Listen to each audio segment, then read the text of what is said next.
На заседании помимо представителей Общественной палаты присутствовали и члены инициативной группы, которая недавно побывала в ауле Большой Кичмай, где проживает Руслан Гвашев.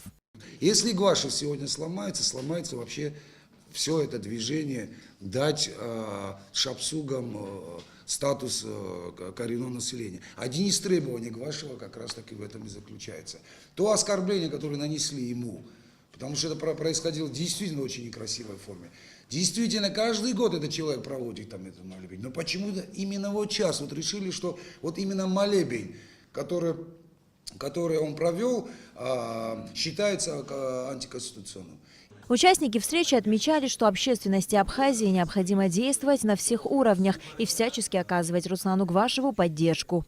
А мы, Общественная палата, мне кажется, мы можем обратиться в Общественную палату России, правозащитные, да, и в Российской Федерации Краснодарского края, правозащитные организации с просьбой обратить внимание на эту ситуацию и не допустить произвол. И мы также можем обратиться к адвокатам. У нас есть вообще организация «Абхазская адвокатура».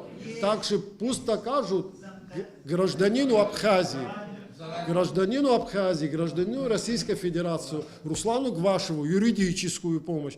Вот что мы должны делать.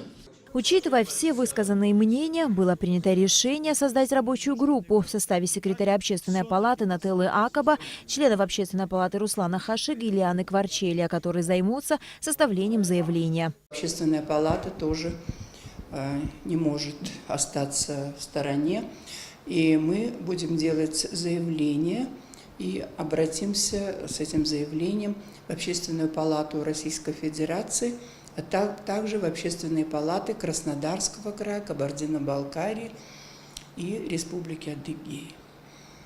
Так что мы выразим свое отношение, и нужно принимать очень решительные меры, чтобы не допустить усугубления этой ситуации и усиления этих таких негативных тенденций. По мнению членов Общественной палаты Абхазии, в решении подобных вопросов важную роль может сыграть Институт гражданского общества, чем и является Общественная палата. Но для этого нужно выработать консолидированную позицию.